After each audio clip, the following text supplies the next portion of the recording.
Hello everyone, welcome to again our vlog and आज चाहिँ हाम्रो आलु रोप्ने थियो अनि म चाहिँ खाना बनाउन भनेर घरमा बसे। खाना बनाउनलाई चामलहरु केलाएर रेडी गरे अनि यति धेरै थियो भाँडाहरु माझ्न। अनि सुरुमा चाहिँ मैले भान्जीहरुको लागि खाजा बनाइदिए, फ्राई राइस बनाइदिए।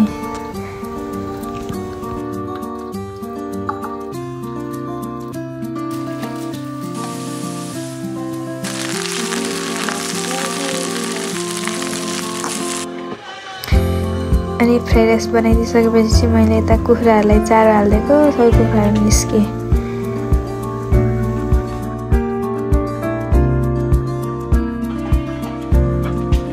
अनि चारो हाल्दिएर यता भाँडा माझ्न थाले। म चाहिँ सबै भाँडाहरु रेडी गरे।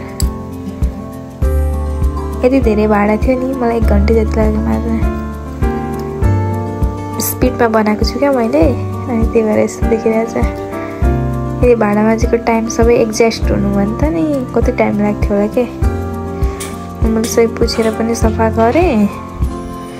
अनि त खाना बसाइदिए, मैले एउटामा खाना एउटामा दाल गरेर बसाइदिए।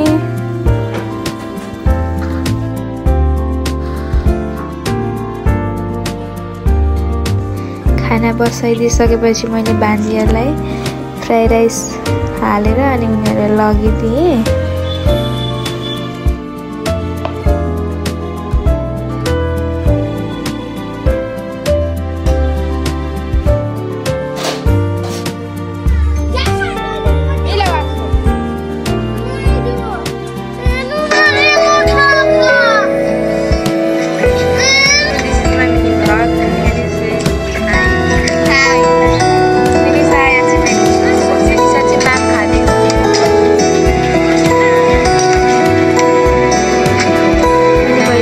सकेपछि एनिभर्सरी लागि खाना पुछेको, एनिभर्सरी लागि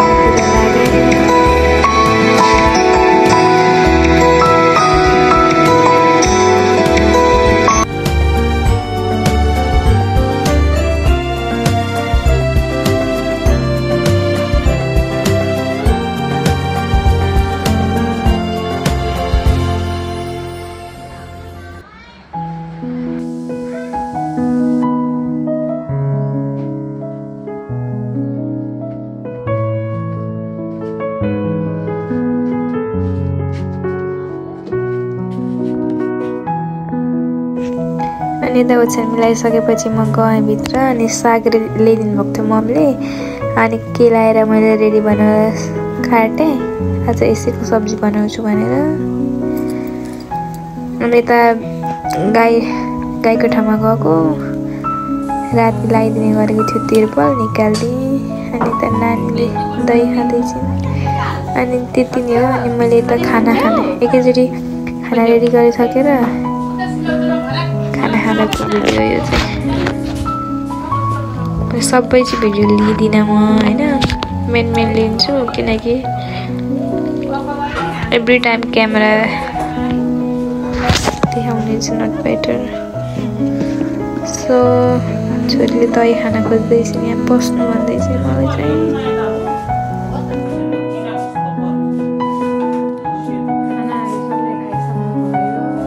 अनि खाना खाइसकेर मैले यता पुछेँ। अनि यति धेरै भाँडा भएको थियो, अब यो भाँडा पनि माझ्नु पर्यो। अनि म चाहिँ भाँडा माझ्नतिर लागेँ। एभ्री टाइम मेरो चाहिँ किचनभरि बस्दै चाहिँ भाँडा माझ्नै मात्रै हो क्या काम नै। यति धेरै जुठा भाँडा हुन्छ नि, सो भाँडा माझ्दैछु म चाहिँ यहाँ। जतिखेर पनि भाँडा माझौ, सफा गरौँ, पुछपाछ गरौँ। फेरि फोहोर चाहिँ मलाई मनै पर्दैन, एकदम चिटिक्क राख्नुपर्छ के किचन चाहिँ। किचन रुमहरू पनि अनि एकदम सफा गर्छु म चाहिँ। सफा गरिहाल्नुपर्छ क्या, कस्तो के नमिलेको के नमिलेको जस्तो लाग्छ सफा गरिनँ भने चाहिँ। अनि सबै भाँडाहरू माझिसकेपछि चाहिँ मैले किचन पनि पुछेँ। किचन चाहिँ म दिनमा 3-4 चोटि नै पुस्छु। खाना खाएको टाइममा पनि पुस्ने हो, बिहान बेलुकै। अनि दिउँसो पनि फोहोर भयो भने पुस्छु। अनि मैले चाहिँ किचनमा सबै रेडी बनाएँ, सफा बनाएँ। मैले सम्पूर्ण काम सकेर म रुममा आइसकेँ। अब रुमबाट कपडाहरू खोजेर सबै धुनु पर्नेछ। यति धेरै फोहोर छ नि कपडाहरू। अनि कपडाहरू खोज्दै मम्मीको रुममा गएको, मम्मीको ओछ्यान मिलाएको रहन्छ भान्जीहरूले खेलेर। अनि मैले पनि एकछिन ओछ्यान मिलाइदिएँ मम्मीको। अनि मैले सबै लुगाहरू धुनलाई रेडी गरेँ। धुँदैछु, नानी आएर हेर न क्यामेरामा बिचमा डिस्टर्ब गरिरहेको थिएँ। अनि मम्मीहरू हुन्न थियो, त्यही भएर म आफै नानी हेर्दै लुगा धुँदै गर्दैछु। नानी म सँगसँगै भिजिरहेको छु पानीमा। उता जाउँ न भन्छु, मान्दिनन्। सँगसँगै हेर्नु त, मैले लुगा धुन्जेल होल टाइम साथमै थिइन् क्या। पानी खेलाएको खेलाइ पुरै भिजेर केही छैनन्।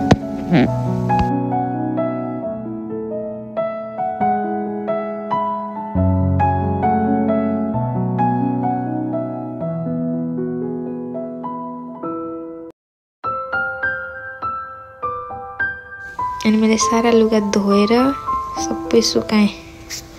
यति धेरै लुगा थियो नि, पुरै 2टा डोरी त पुरै भरिएको थियो क्या, फुल भएको थियो त्यति धेरै। अब नानी सबै भिजेपछि लुगा मैले खोलिदिएको, नाङ्गे पनि म सँगसँगै छिन। म हल्का धोएर ब्रेक टाइम सकेपछि चाहिँ म गाई दुन आएँ। 2वटा गाई दुनुपर्ने थियो। सुरुमा गोबरहरू सोरेर अनि म गाई दुन थालेँ। म चाहिँ एकदम ढिलो दुन्छु है, एउटा हातले मात्रै दुन्छु। सही भएर गाई दुँदैछु म चाहिँ। कति धेरै टाइम लाग्यो मलाई, एउटा धोइसकेँ।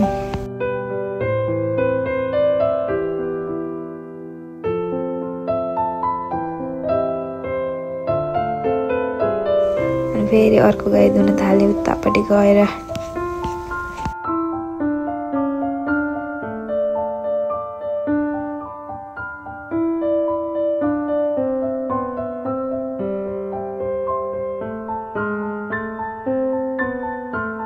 अनि गाई धोइसकेर मैले दुध तताएँ। मेरो मिनी भ्लग चाहिँ यति नै हो है आजको चाहिँ। मैले अरू बेलुकातिरको भ्लग भिडियो लिइनँ किनकि धेरै लामो हुन्छ भनेर, अनि मलाई कस्तो झ्याउ पनि लाग्यो। त्यही भएर आजको भिडियो यति नै हो। Thanks for watching guys, bye bye, love you.